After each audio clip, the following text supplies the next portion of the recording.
All right, ladies and gentlemen. So right now in today's market, there's thousands of people every single day who want to start an online health or fitness business. Okay? There's so many people and this market has just gotten more and more competitive and saturated. And when more people enter a market, it makes it more difficult to actually see success within that market. It's going to make it more difficult for you to actually start and actually see some success within this business. Okay. So, what I'm going to share with you today is a little bit of a different strategy. Okay. It's not a mainstream strategy like, oh, go post on TikTok that a lot of these major coaches go say to do. It's a little bit of a different strategy. Okay. So, stick with me here. I'm going to show you how, me personally, I employed these same strategies to get to $50,000 a month online as a fitness coach, and how if you follow these steps in this video, that you can see similar or better results. Okay, so stick with me here. We're gonna jump into it. All right, ladies and gentlemen. So in today's video, I'm pretty much gonna run you through, it's gonna be a longer form webinar style video. I'm gonna show you how I was able to produce numbers like this, $50,000 a month, making around 15K, give or take a couple of $1,000s per week on average, and how I was able to get to this point and the specific tactics that you can employ as a fitness coach or a health coach so that you can get similar or even better success than I have gotten. Okay. So it wasn't always kind of like this. It wasn't always, I obviously wasn't always making 50K a month, obviously. I went from pretty much zero to $7,000 a month in the course of 2 years. I was in college. Pretty much my initial story was I was in college studying to become a doctor at one of the top schools in Canada. So the school is called Western University. It's based out of Canada. I'm from Toronto in Canada. And when I was studying, I was getting so tired of my environment and felt like there was literally nothing in store for me with this. Like my entire life, I wanted to be a doctor. My entire life, I wanted to continue with what I was doing in a sense. To maybe make like 200, 300, 400K a year after like 15 fucking years of school. And I just didn't really want to do that. Okay. So in my college dorm, like in my residence, I started my coaching business. I have a few other photos and stuff that you guys can go watch from some of my other videos. But I started in my dorm, in my little, 200 square foot room sort of thing. And I did courses. I spent so much money on mentors and I tested several different things myself. And it still took me a year and a half to sign my first client. Okay. A year and a half to sign my first client for $3,000. So imagine working a job for a year and a half for free. And then, and then a year and a half later, that employer is like, okay, here's $3,000. Like, didn't really seem like a good deal, but I kept through it and I stuck with it. Right. So when I started, I was really skeptical about the entire business model as a whole of online fitness coaching. I didn't know if this was something that could actually work, etc. And I thought that there was a way I could make money with this, but I lacked confidence and proof that I could actually make this happen because, when you're on TikTok or Instagram and you see all these other people online who are making, oh, I make 10K a month or, oh, I make 50K a month, whatever. And they're driving their Lamborghini in Miami, like you think it's possible, but in the back of your mind, there's something kind of holding you back because it's like it feels scammy to see other people who's selling these courses sort of things. So that's kind of where I was. I didn't really know if I could make it happen. I was unconfident. But I decided, I'm like, okay, fuck it. I'm going to give it a shot. I'm going to see what happens. I would just do the actions and see what kind of outcomes that I would get. Okay. So when I signed my first client, I became slightly less skeptical. Okay. It took me making my first 10K month in order for me to have full conviction in this business model that it can actually be something that could work. Okay. I literally remember getting the notification on my phone. I was sitting in a lecture, in a biology lecture or chemistry lecture, and I got the notification, the email, $3,000 is being deposited through Stripe. Payment complete, right? And I was like, wow, this is awesome. But that's only one person. Like my brain automatically went there because I didn't have confidence that I could replicate that. Okay. So it took me to make my first 10K month in order to have full conviction. Okay. So pretty much all in all, what happened is when I signed my first client, it was the February of that year, and I made 3K that month in February. That was the only, pretty much client I got that month. In March, I signed one guy for $800. That was a total waste of time. But definitely taught me so many lessons. In April, I made 3,200. And then in May of that year, I made 7K. So that was like, wow, this is awesome. 7K. I didn't even realize until I went back and checked my Stripe in my dashboard. I was like, oh my God, I made 7K this month. Didn't feel like it, but it kind of just added up. Okay. And then my schooling pretty much ended in May for the summer. So I told myself, like, so in university, like I know in high school, your summer starts June to September. In university, it's like May or April until September. Mine was the start of May. So I had full May, full June, all the way in through until September. Okay. And I told myself that instead of doing this part-time or balancing a part-time job, which I was working the summer before in construction and stuff like that, that this would be a perfect opportunity to go all in on my business and see how much I can make. I set a goal initially. I was like, okay, my goal is to make 10K a month. And if I can make 10K a month, then maybe I might drop out of school. Maybe I might. Like, let's make the money. Let's see how I feel. Let's see how confident I am. And then let's run it. Okay. So this is a photo of my dorm. Actually, I had a TV monitor and stuff like that. You can see the little bottle of tequila up there. Didn't drink. It was just sitting there the entire year full. My books and stuff, but launched it from here with a shitty laptop, like not a good laptop, like an old Windows, but made it happen. Okay. So pretty much over that summer, went home. Okay. I went from 7K a month. Okay. Not consistent MRR, but a 7K a month in 30 days to 17K in August alone. So May had 7K. I think June was like 5 or 6. July was like 4. Okay. And then August hit and I just sold like crazy. I think things just hit. My sales calls were getting better. Everything was getting better. And I hit 17K in August. Okay. So then after making 17K in the month of August, right before starting school, I realized that I was fully done with school as I was making more money than several, doctoral professionals in Canada, even like everyday physicians. They only make like maybe 180, 200 to 20K a year sort of thing, right?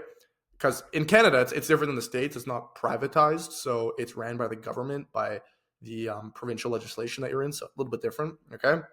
So I'm like, okay, I'm going to drop out, okay? So then after being in the space, I jumped over to a few other different models. And I spent a lot more on mentors. I spent a lot on education. I spent so much money like testing concepts with ads, different acquisition strategies, different offers. Like I tested literally everything you could think of. I tested it. Okay. I spent too much money. I literally spent all the money I made within that summer, like which was probably like 20, 30K, all on mentors. Okay. And testing certain things. Okay. And then I eventually got up to 50K in 30 days. Okay. 50K per month. So this took way longer than it should have. But with the proper guidance and assets, okay, producible assets that actually produce sales calls or produce the product that you're actually looking for, which is cash, okay, instead of me running around, but actually having assets to work for you. I could have done this in nearly half the time, which I'm obviously going to get into and how that actually works, okay? So I was focused on education, but I wasn't focused on, like I said, producing assets and generating direct sales through an actual revenue generating activity. And I basically had no leverage. Okay, cool. So that's kind of my story. So in today's video, I'm going to show you the step-by-step process on actually how to get started and scale quickly to well over 10 to 20K per month. So this is a very good starting point that you can get to if you follow the steps in this video. I work mainly with coaches and businesses in the health and fitness space, already doing over 10 to 20K per month. But in this video, I'm going to do a little bit different. I get a lot of people who reach out to me who are starting from scratch, or people who aren't at that 10 or at that 20K per month mark. And they're like, hey, I want to get to that point. This is kind of why I'm making the video, because I get a lot of people that reach out to me. I'm going to kind of refer people to this video. And for you watching this, this is something that you can use as an asset as well. Okay. So before we get started and I jump into this, please take your phone, remove distractions. Okay. If you have a distraction, it is limiting your success within this video. Okay. Close your tab. And make sure you have, if it is a paper note or if you're taking notes on the side, jot down some notes so then you can kind of remember some of the concepts that you're going through here, okay? If you're not able to take this training serious, I can almost guarantee that you will not be able to scale and start. How you do one thing is how you do everything, so take this serious if you actually want to take your career within health and fitness or within coaching actually seriously, okay? Awesome, cool. So let's jump into it. So pretty much what most people do when they're starting out is they follow this process of building and distributing, okay? So pretty much when you're starting a business, there's kind of two stages that you can be in, okay? There's the building stage where you're building the product, you're building the mechanism that you're actually thinking of selling. Okay. You're building. And then the second stage is distribution of that thing you've already built. So for example, let's say I'm building this cup, like I'm a cup seller. This is just, let's say I'm a cup seller. Okay. Logically speaking, you make the cup, you find the manufacturer, you make sure it's a nice cup, you do some market research, and then you go and sell it. Okay. So pretty much when most people start a business, they follow this build and then distribution process. Okay. And when most people start a business, they face something that's inevitable to their journey. Okay. Which is risk. Okay. When you're starting out, you incur a lot of risk. Let's say you're working a job right now. Let's say you're, you don't have that much time. Let's say you have to invest capital into this. Okay. Let's say you have to invest your time, which is also risk. Risk when you're starting out is obviously the highest. Okay. So risk in a business can be literally anything you could potentially lose. This can be money. This could be time. This could also be even like status, for example. If you're like, when I started out, I lost a lot of status amongst my peer groups and people that I was friends with. Maybe that's a good thing, but I started posting shit on TikTok and it's like, who the hell is this guy? Right? Who the hell is this guy? Okay. So risk in business can be anything you could potentially lose. And when we tend to start a business, our initial instinct is to minimize our level of initial risk. Okay. It's only human nature. As humans, we tend to favor things that obviously have less resistance and less of a chance of losing resources. Period. Okay. We tend to take the path of least resistance and the least riskiest path so that we're not losing things that are actually resources to us. And we can see this in evolution. Okay. As humans, we've lived as hunter-gatherers for 99% of our existence. Okay. And these instincts are ingrained in our subconscious brains. Okay. As hunter-gatherers, hunting, for example, was very risky and people often died when they were doing hunts. Okay. Or were severely injured. So that process of gathering resources is still ingrained in our brain in order to preserve life and, make sure that we survive and reproduce, etc. Okay. So when you're starting out, I was trying to be very risk averse, okay, with this kind of build and distribution process, which I'm going to jump into. Okay. So when most people are starting a coaching business, they will commonly try to minimize their initial risk by following a process of building first and then distributing. Okay. So they try to hedge themselves against getting out there and actually selling and distributing or marketing. Okay. So they'll build a great product. They'll say, I'm making a website right now. Okay. Or I'm building out my program right now. I'm making sure that it's the best program already. Okay. I'm strategizing my social media. I'm thinking, I'm analyzing, I'm doing product market fit, service market fit. Okay. And this process is initially what led me to stay in a place of stagnation for over a year. So like I said, it took me a year and a half to send my first client, 2 years to make 10K a month. Okay. When I knew absolutely nothing about what my customer wanted or sales. Okay. It led me to stay in this place because I was so scared. I was maybe not even consciously scared, but maybe subconsciously scared of incurring risk and going out and trying to distribute and talk to customers and actually pitch this service. Okay. I was spending a lot of time, like doing a lot of things that weren't actually progressing me. Okay. So let me ask you a question.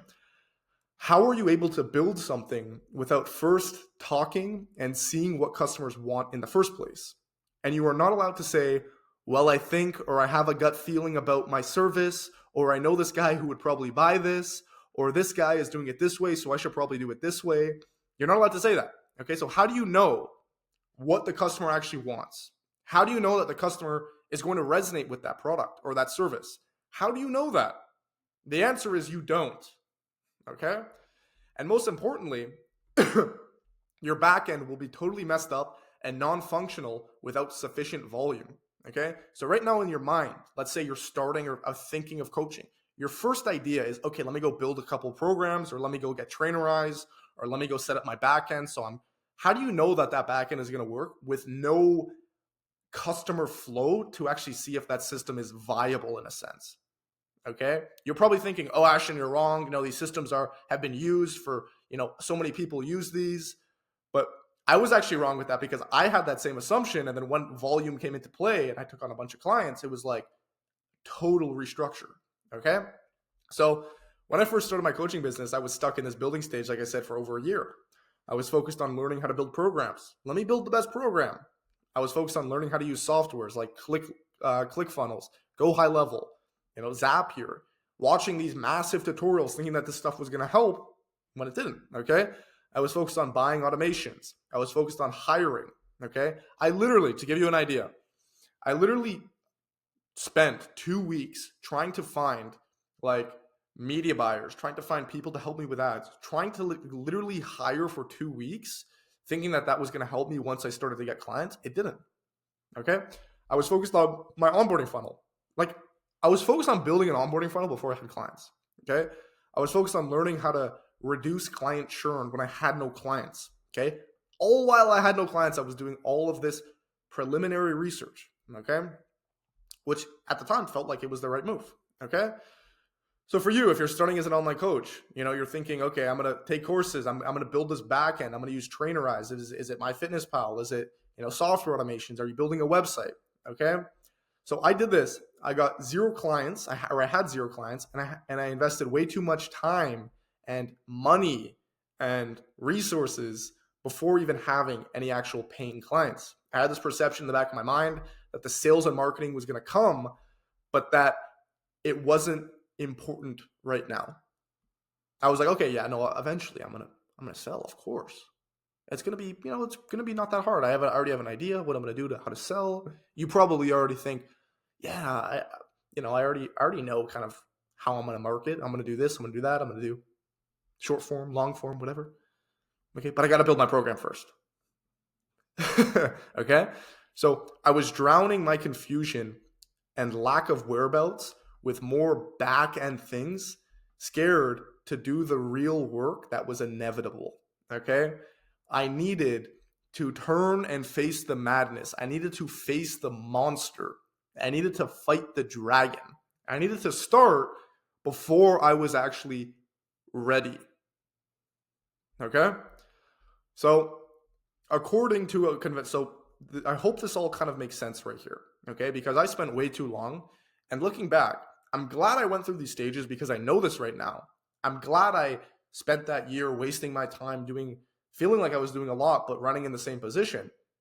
I felt like that was good at the time, okay?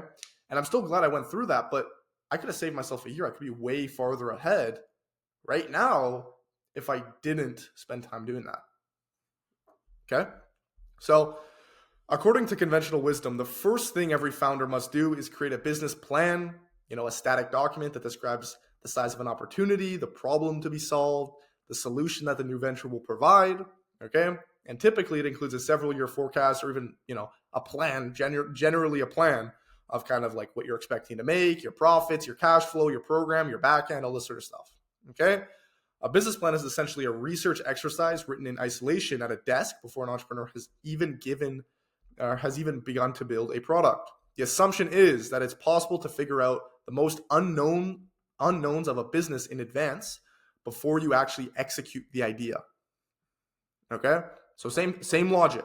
Oh, I'm gonna build a business plan. Okay, or I'm gonna do all this research on the back end. Developers invest thousands of man hours to get it ready for launch. Okay, so I know this, I guess, maybe pertains to a lot of people who are like, okay, more of a startup sort of mentality. Okay, but it's the exact same thing with this, with little, if any, customer input. Only after building and launching the service does the business owner get substantial feedback from the customers when the sales force attempts to sell it, or you attempt to sell it, or you attempt to market it. And too often, after months or even years of development, entrepreneurs learn the hard way that customers, after months or even years, yes, me, that is me, yes, that is me, even years of development, that customers do not need or want most of the product's features, or even the transformation as a whole, or even the niche that you're in is wrong, or even the price that you're selling you this thing is totally wrong, okay? After decades of watching several failed coaching startups follow the standard regimen, I've now learned at least 3 things. Okay, number 1, business plans rarely survive first contact with customers. Okay, like making a business plan and hypothesizing about, oh, maybe they want this. Okay, and then just building this elaborate backend, it's not going to do anything. Okay, as the boxer Mike Tyson said, everybody has a plan until they get punched in the mouth. Okay, number 2, no one besides venture capitalists and late Soviet Union requires long, elaborate business plans to forecast complete unknowns. These plans are generally fiction, and dreaming them is almost a waste of time. Dreaming about, oh yeah, I'm going to do this, I'm going to do this. Oh, I need this back end. Oh, I'm going to build this. Okay. Number 3, startups are not smaller versions of large companies. They do not unfold in accordance with master plans. The ones that ultimately succeed go quickly from failure to failure. So what rate can you iterate? Can you iterate? So in evolution, for example, the reason why certain species are around, the reason why us humans are around, is not because we're the strongest. Look at gorillas, for example. It's not because we're the fastest. Look at cheetahs, look at hummingbirds, okay? It's because we've been able to adapt, okay, to our environments in a quick way, okay? So it's not the fastest, it's not the strongest, it's the most adaptable that are able to survive, okay? So the rate at which you iterate, the rate at which you get feedback within the system you're working within, that is more important than your actual system, okay? So all the while adapting, iterating on, and improving their initial ideas as they continue to learn from customers. Okay? So all in all, in business, there are 2 specific stages that you can be in as a founder. You can be in the building stage or the distribution and selling stage. Okay? Like I said, and 99% of failures come from speculation rather than facts. Okay? I know you maybe think, oh, no, but I worked at LA Fitness and I know that people want this. It's a lot different. It's a lot different in-person coaching and thinking that because people walk into a big box gym and sign up with you, or you're a personal trainer in the past and you know what people want, that's a horrible assumption. Okay? You don't know what you don't know. Okay? And it can quickly lead to business failure, and most importantly, morale failure, which is hyper important, which I struggled with heavily when I went a year and a half without getting clients. I thought about giving up every single day. Okay, where you can no longer aspire to continue after you realize you've wasted several resources in the building stage. Okay, so if you're starting or thinking of starting a coaching business, I want to tell you that it's not your fault. Okay, common knowledge and practice taught in business schools. If you went to school, like I was in medical. I was in my pre-med program, and I still took business courses, and the common consensus was that you needed to have this business plan. You need to go through these steps and build and then market. And then it just seems so easy when you're listening to this person walk you through a document. But then when it comes time to actually build and launch, it's a totally different story. Okay. So these schools, etc., have expressed to us that we need to have a business plan, a website, an infrastructure built out before distribution were to happen. And I've learned this lesson the hard way, after spending a year of my precious time and thousands of dollars building out something that when I got my first few clients was totally scrapped. Like literally, I hate to say it, I spent so long, like literally two clients collapsed my system. And I thought I knew everything at the time. Okay. Everyone that I told, that was starting a business asked about my business plan. School and business taught me the same thing. Oh, where's your business plan? Oh, where's your website? Okay. But it's okay. I'm here to provide you with an actual solution so you don't have to waste countless hours. Don't have to waste your hard-earned money, and don't lose motivation and heart for your passion, which hopefully that's why you're in this game, okay? So the main problem that most people do not know about is when you're starting out, you tend to confuse the order of operations. So instead of what you've been taught in business school, it's how you need to build something, test market fit, then market after all of that. What you actually want to do is take the market backwards approach, okay? So you want to reverse and sell the concept and transformation to your niche before having anything built out yet. Okay, let me repeat that. You want to sell the concept and the transformation. And you're probably thinking, okay, how do you sell that when people when they can't touch the mug, how are you supposed to sell the mug? Okay, it's very easy in the space. Okay, it's very easy in the space. You're selling the transformation that you're providing. All in all, a coaching business is built to take someone, you're a coach, you're coaching someone from their painful current state to their desired state. Between those 2 stages, that is the transformation. That is the transformation. Okay? What you are doing is you are selling what that is. If that is weight loss, if that is gaining muscle, if that is health in some sort of metric, okay? You are selling this transformation, okay? And most online coaches in the space will tell you that you need to build the system or build a massive audience or have an automated system before selling, but it's a load of crap. It's a load of crap. Okay, so for example, Amazon entails this perfectly. Perfectly. Okay, so with Amazon, they take the market backwards approach, and they took the market backwards approach when they were starting, and they still do this. Okay, so let's say Amazon were to start something out, like a new process. What they do is they start with the customer and draft press release. So what is the market saying? Oh, customers want this thing. They want faster shipping time. They come and they're getting the data from the customers. They evaluate the opportunity. Is this something that we should build? Okay, they get approval and then they go build it. So it's all based, Amazon's system of what they think they should do is not based on what they think they should do. It's based on what customers are telling them. It's an iteration process. Okay, so it starts with the desire generated by the niche or prospect. Then from there, it is sold and tested. Okay, before actually building. So they're getting data before building. Okay, the general concept can be generalized by the quote of, how do you know what the prospect or market wants until you have tested it? Okay, so the good thing is about this coaching space, it is very easy to be lean. You're in person. You don't have to set up a big box gym. You don't have to go and rent out a studio and get a few employees and become a in-person fitness coach. Okay, or this is not a construction company where you actually have to invest in physical things. Okay, you can simply test 3 desires.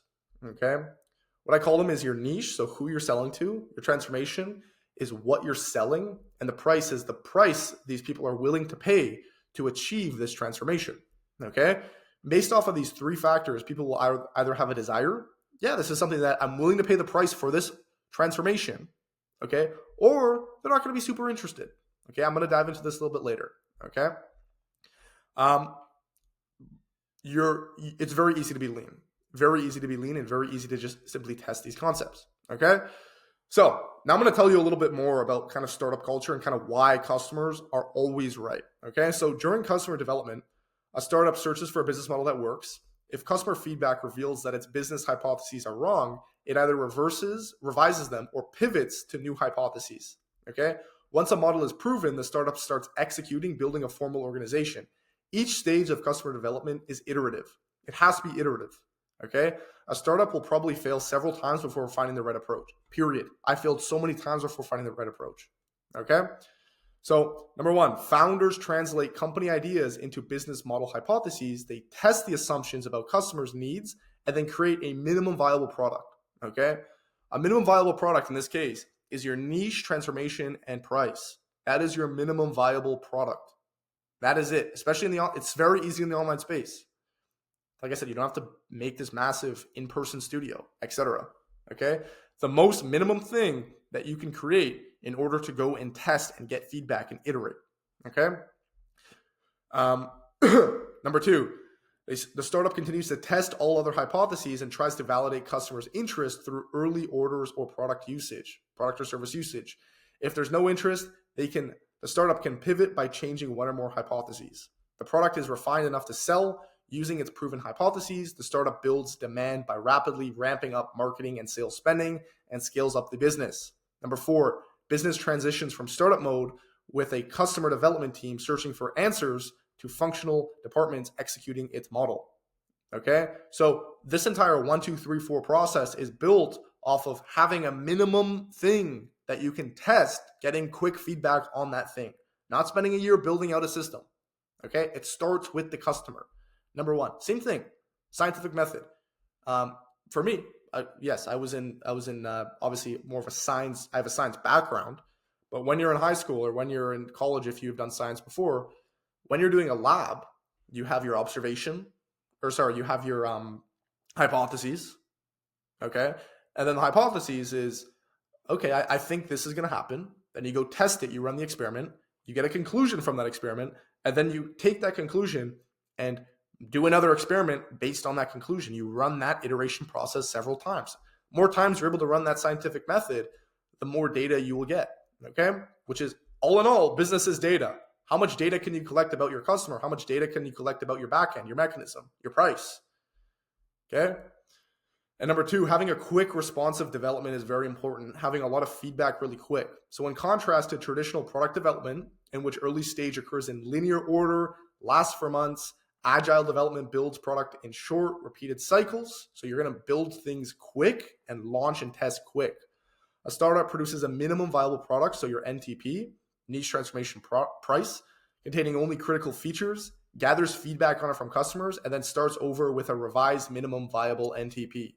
So, for example, if you test an NTP, a niche transformation price, and let's say that niche is not a niche that you're finding resonating, you could easily switch. And the quicker you can do this, the closer you will be able to finding the subjective answer to this process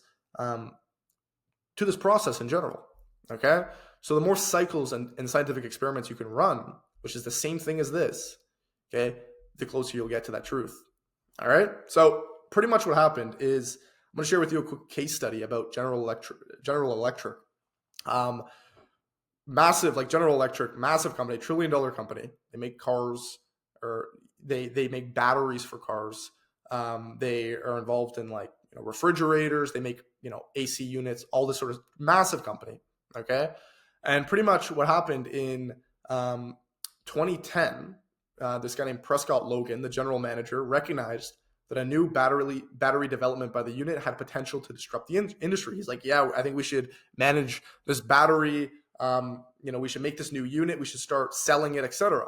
Okay.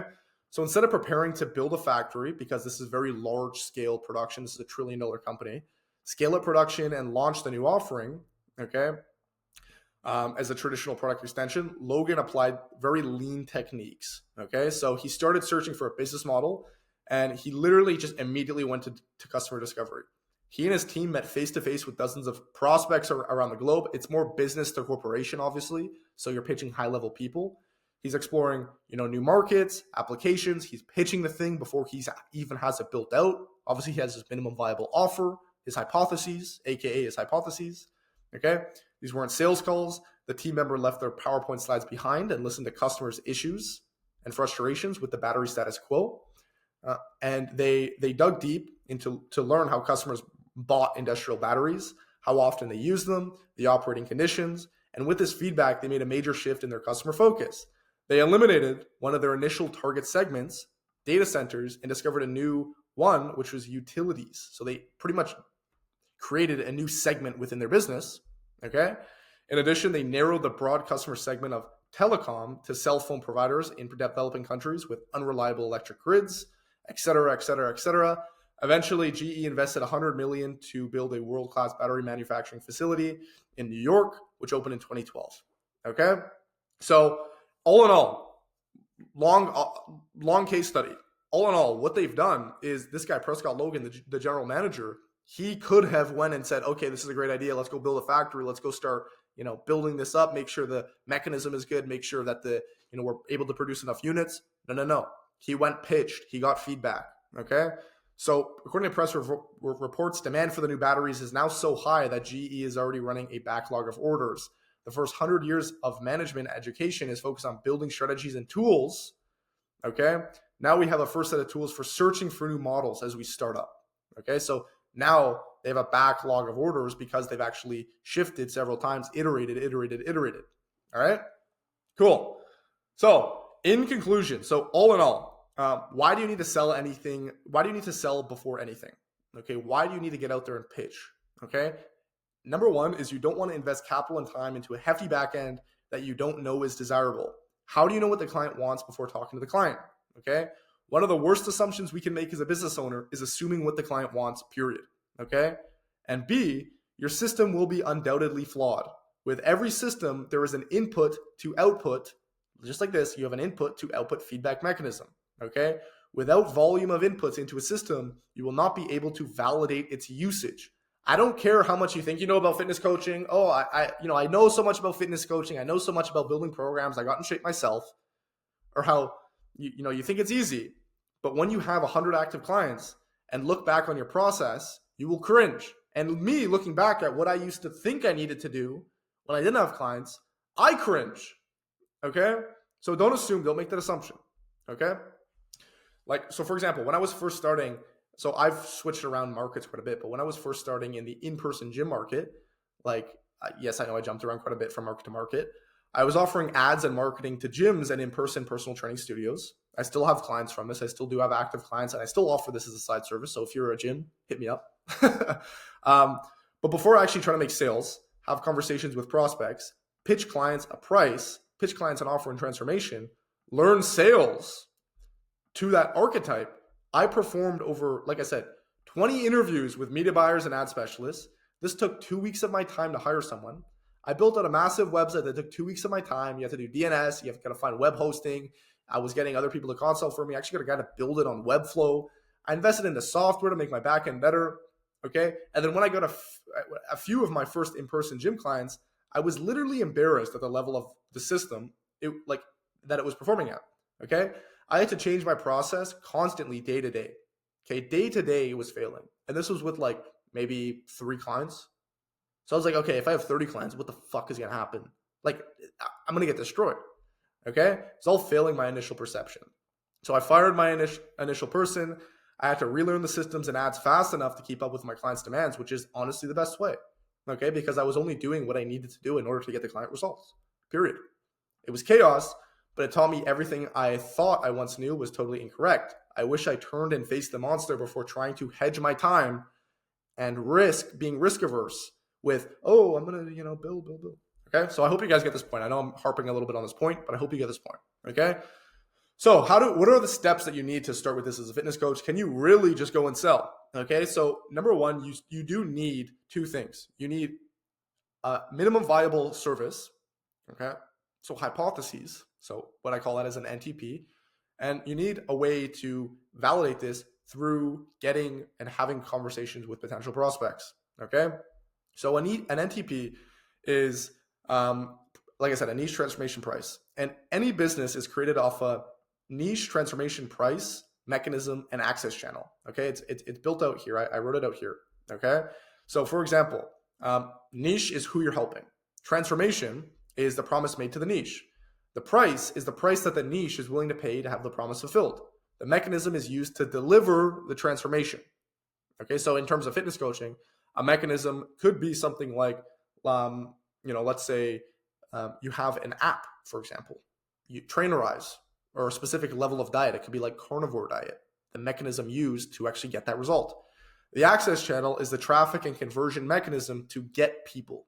Okay, it's like the distribution channel. It could be like, for example, ads. It could be organic. It could be cold outreach. It could be warm outreach. That's pretty much it. Okay. So all in all, a business is made off of an NTP-MA, and you don't know the order of this NTP-MA when you're starting out. Okay. And you don't actually need your mechanism and access channel when you start out. You only need your NTP. Okay. So for example, if you have a full-scale coaching business that is already making 10K per month, this means you have all of these factors completed. Okay, you have your NTP-MA. Okay, with an NTP, which can be thought of literally in seconds with a little thought, can be tested immediately by then conducting conversations and talking with prospects that fall within the niche and pitching the transformation price. Okay, like I said, overall, what a coaching business is about is providing a transformation for a price, period. Okay, so obviously there's things that you can do that I do with more of my, and I do have other videos on it about my market videos and stuff. But there are things that you can do to make sure you're coming into a good niche. But the quicker you can find that and test it, the better results you're going to get. Okay. So NTP is the first thing. Number 2 is a lead source. Okay.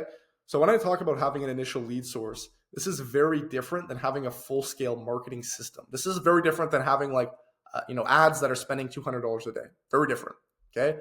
At this point in your business, you need to use warm tactics to reach out to people that are already within your network or people that you may know on a secondhand connection. So like a friend of a friend, okay? This is the easiest way to test your initial NTP and see if there is resonance on some level with the prospects, okay? So you're going to, for example, conceptualize an NTP. That can be, for example, your niche could be moms. Your transformation could be, let's do this. Moms with menopause.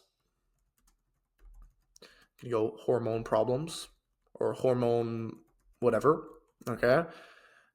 Losing weight and toning up in let's say losing 30 pounds of fat and toning up in 90 days, okay? And the price that you're going to test is hypothetically, let's say $3,500, okay? There you go. See how quick that was, okay? Now you can go within your warm network and go find moms who are between the ages of 35 to 55, okay? You're going to go find these moms and you're going to now start to collect data. Okay. So after performing basic conversations and gathering data within your niche through warm methods, you will be able to make iterations on your NTP from conversation to conversation. Oh, a lot of moms are not willing to pay $3,500. A lot of moms actually have a lot of money. So probably I can charge $7,000. Or, oh, a lot of moms don't really care about, losing the fat. It's mostly the toning up. So let's just tone up. Okay? So these are things that you're going to get from conversation to conversation that I don't know that you need to know. Okay? Side note, with all of my clients, I'm not a founder, so I'm not a founder that works specifically and like gives you something, and I don't track my client results. I have all of the data of each of my clients that I've tested within different markets, within different NTPs, NTPMAs. Okay? So I have all that data, and I know exactly if someone joins my process, I know exactly kind of where to place them off the bat in order for them to get success because I have data. I've literally done this process that I showed you with all of my clients across several different verticals. I've done this scientific process with so many other clients now I have data. I'm not just giving you a course. Oh, I'm not collecting your data. I want your data if you join my process, okay? So you should know what price they're willing to pay, if the transformation is desirable, if the niche is something worth pursuing and actually investing in the first place. And when you start with this, you are immediately now 100 times further than simply starting with building a large backend, creating systems that you don't even know will work. Okay? When you get to the point where you validated your NTP, you then need to focus on learning sales on a high level and being able to consistently create sales conversations for you to get real paying clients within that NTP. And then after you do that, and then you get people to pay you money, then you can worry about creating a mechanism and a back-end system. Okay, so for example, my mentor, Nick Cosman, he made over COVID, he made $10 million over COVID over the course of like 2 years, something crazy. He's actually from Canada as well. And what he did when he was starting out, he was testing the concepts. So he would charge $10K up front for you to join his process. He would go and he would sell the NTP, okay, to these high-level businesses. So he was in the business-to-business space, and he was selling these packages for $10K. He would get that money for $10K and say, okay, we are starting our launch in 2 weeks. So I'm going to collect your money now. We're going to get started in 2 weeks. He got $100,000 up front from 10 different clients, okay, didn't have anything built on the back end, and then he spent 2 weeks or 3 weeks or even a month building this out, and then obviously iterating. Okay, so same thing there. Okay, so all in all, if you build your foundations incorrectly, then you'll most likely have to tear down your structure when you try to do things correctly. Okay, so don't build your house on sand. Don't do that. It's a waste of time. So if you're starting out, I have a process I just launched where I'm taking on 5 new people, okay, for my process called the 5-month sprint, where I'm pretty much taking data from all of my past clients, putting you in an NTP that you also kind of like as well and you want to work with, going quickly iterating, and then implementing my acquisition system to even get more data. Okay. So I'm doing that right now to make sure you're actually building a house correctly, because I get too many people that come to me and they're like, oh, I have all of these foundations already built out. And then I'm like, okay, now we have to go tear down the house. We got to go tear down the frame. We got to go tear down all these things in order to rebuild our foundation.